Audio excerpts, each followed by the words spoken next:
В Туркменистане отсутствует верховенство закона.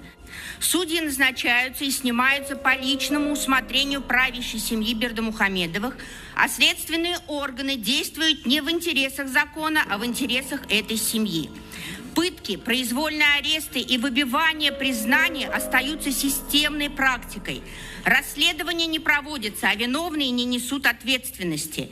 Это означает, что в стране не существует независимого и беспристрастного правосудия, а закон перестал быть гарантией защиты граждан. Министр МВД Туркменистана Мухаммед Хыдыров, женивший своего сына на дочери президента Бердымухамедова Сердара.